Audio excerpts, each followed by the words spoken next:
देखो हम कहाँ तक पहुंच गए थे, हाँ मैंने कह रहा था ये कि कुछ ट्रायंगल ऐसे होते हैं कि उनका जो हाइट होता है वो ट्रायंगल के अंदर लाई करता है, लेकिन कुछ ट्रायंगल ऐसे होते हैं जिनका हाइट जो होता है वो ट्रायंगल के बाहर लाई करता है। ये ज्यादातर ऑब्ट्यूज ट्रायंगल ही होते हैं। अब इसी तरह का यहाँ पे एक ट्रायंगल बनाया जा रहा है, कहाँ पे ट्रायंगल है वो तुमको शायद ऐसा ना दिख पाए, लेकिन अगर तुमको इसका शेप का अगर हिंट दे देता हूँ तो ये तुम आराम से देख पाओगे। ठीक है, ये ट्रायंगल कुछ ऐसा है जिसकी ये वाली जो साइड है वो है डी, ये वाली जो साइड है वो है बी, और ये जो साइड है वो है ई। ये एक ऑब्ट्यूज ट्रायंगल है जिसका जो हाइट है वो यहाँ लाई कर रहा है, समझे, जिसका जो हाइट है वो इधर लाई कर रहा है। ऐसा कोई ट्रायंगल तुमको यहाँ पर दिख रहा है क्या? इस तरीके का तुमको यहाँ पर कोई ट्रायंगल दिखाई दे रहा है क्या? जरा चेक करो एक बार, दिख रहा है? ADE ये रहा, ये रहा, दिखाई दिया? दिखाई दिया, बताओ। डी अभी E B, D E B. हाँ भैया। इस ट्रायंगल का जो हाइट है वो है ये, इस ट्रायंगल का जो हाइट है वो है ये, मतलब क्या ट्रायंगल से बाहर एग्जिस्ट करता है। तो जो ट्रायंगल का हाइट बाहर एग्जिस्ट करता है ना, वो भी हाइट हम यूज करते हैं उस ट्रायंगल का एरिया निकालने के लिए। तो मैं इसको मिटा रहा हूँ और इसका एरिया निकाल रहा हूँ।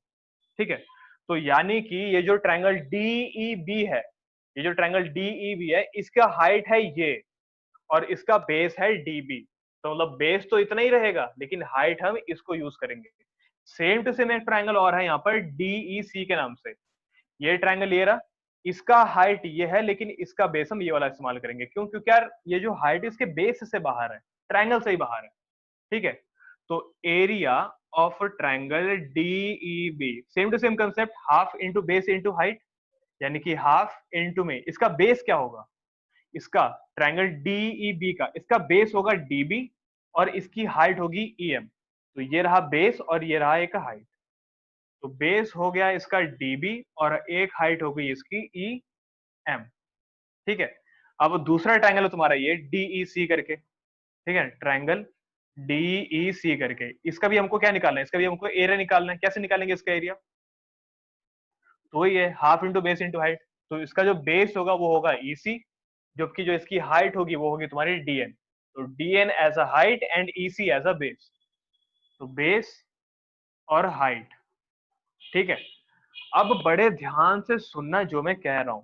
यह है फर्स्ट इक्वेशन, यह है सेकंड इक्वेशन, यह है थर्ड इक्वेशन और यह है फोर्थ इक्वेशन। क्या क्या है इसमें? देखो, equation number first, sorry, equation number first और इक्वेशन नंबर सेकंड, ध्यान सुनो मैं क्या बोल रहा हूं। इक्वेशन नंबर फर्स्ट और इक्वेशन नंबर सेकंड ये दोनों आपस में बराबर है, और इक्वेशन नंबर थर्ड और इक्वेशन नंबर फोर्थ भी आपस में बराबर है। क्या तुम रीजन बता सकते हो वन और टू का बराबर होने का? क्या रीजन होगा? वन और टू पहले देख लो। वन है ये, टू है ये। वन यानी कि एडीई का एरिया, टू यानी कि एडीई का ही एरिया। थर्ड और फोर्थ क्या है? थर्ड में है तुम्हारे डीईबी का एरिया और फोर्थ में है तुम्हारे डीईसी का एरिया। क्या तुम बता सकते हो इक्वेशन वन इक्वेशन बराबर क्यों है, या फिर एडीई का एरिया एडीई के एरिया के ही बराबर क्यों है?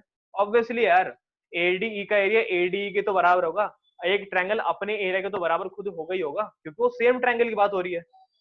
तो दो इक्वेशन आपस में बराबर इसलिए क्योंकि ये सेम ट्रायंगल है, समझे, क्योंकि वो सेम ट्रायंगल का एरिया है।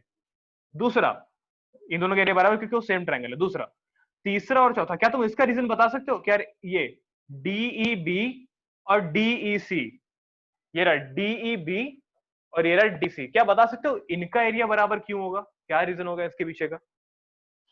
तो या बिटवीन पैरेलल भैया पैरेलल एक पैरेलल और एक ही उसके बीच में है। हाँ, क्योंकि ये हमको ना बचपन में पढ़ाया गया था, क्या बचपन में, सॉरी, 9th क्लास में पढ़ाया गया था कि अगर सेम बेस और सेम पैरेलल लाइन में अगर हम दो तरह के ट्रायंगल बनाते हैं तो इन दोनों ट्रायंगल का एरिया क्या होता है? बराबर होता है।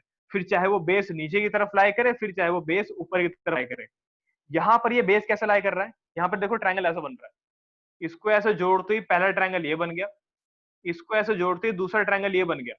तो अगर हम इसको एज अ बेस ट्रीट करें और इसको एज अ पैरेलल लाइन, तो इन दोनों ही ट्रायंगल का एरिया बराबर होगा।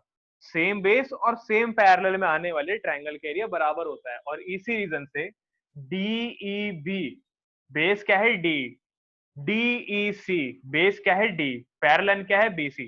तो ये बेस और ये पैरेलल को ध्यान में रखते हुए दो ट्रायंगल बन रहे हैं और इन दोनों ही ट्रायंगल के एरिया आपस में बराबर है। तो यहाँ पर मेरे को रीजन लिखना पड़ेगा, triangles with same base and between same parallels. ठीक है जी, यहां तक तो हो गया। अब क्या करो, अब इनको डिवाइड कर दो।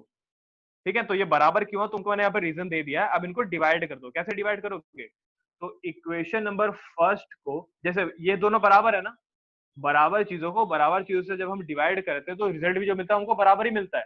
यानी कि फर्स्ट बराबर सेकंड, थर्ड बराबर फोर्थ। फर्स्ट बराबर सेकंड को डिवाइड कर दिया थर्ड बराबर फोर्थ से, तो जो रिजल्ट मिलेगा वो भी बराबर ही मिलेगा। यानी कि ये equation number first divided by equation number third बराबर में equation number second divided by equation number fourth. ठीक है यहां तक का। अच्छा देखो, इसके बाद वाला पार्ट तुमको शायद यहाँ पर दिखाई ना दे, तो मैं यहाँ पे करा रहा हूँ। ठीक है, कैमरा थोड़ा नीचे भी करना पड़ेगा मेरे को, अब तुमको शायद साफ दिख जाए। ठीक है, देखो इक्वेशन वन क्या है, इक्वेशन वन है ये हाफ इंटू में एडी इंटू में ईएम। तो हाफ इंटू में एडी और इंटू में ईएम। इक्वेशन थर्ड क्या है, यह है equation number third, half into में डी इंटू में ईएम, हाफ इंटू में डीबी और इंटू में ईएम बराबर में second divided by fourth. Second क्या है, एई और डीएन, एई और डीएन। फोर्थ क्या है, हाफ ईसी और डीएन। अब देखो होगा क्या, जैसे यहाँ पर इक्वेशन मैंने लिखा था उसी तरह से मैंने इसको डिवाइड भी कर दिया। अब आगे क्या क्या होगा, तो हाफ से हाफ कैंसिल हो जाएगा और ईएम से ईएम कैंसिल हो जाएगा, हाफ से हाफ कैंसिल हो जाएगा और डीएन से डीएन भी हो जाएगा। हाँ बता, थोड़ा कैमरा राइट साइड पे करो ना। थोड़ा राइट साइड पे करूं, ठीक है ठीक है। ठीक है।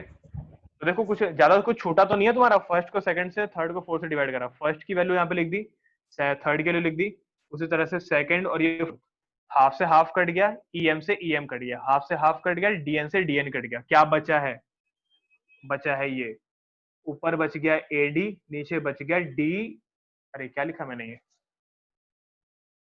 डीबी है सॉरी, ठीक है ना, डीबी।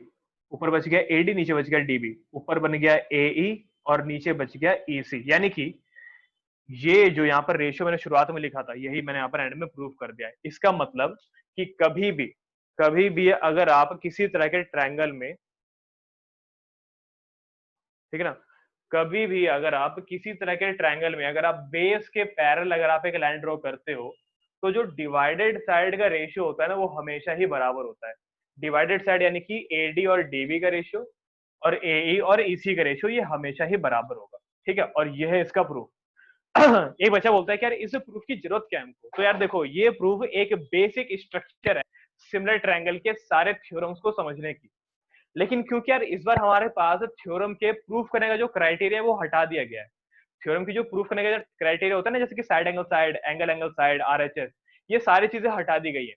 तो फिलहाल के लिए यार ये थ्योरम उन्होंने अभी क्या कहते हैं मैंडेटरी रखा है कि यार आपको इसका प्रूफ आना चाहिए।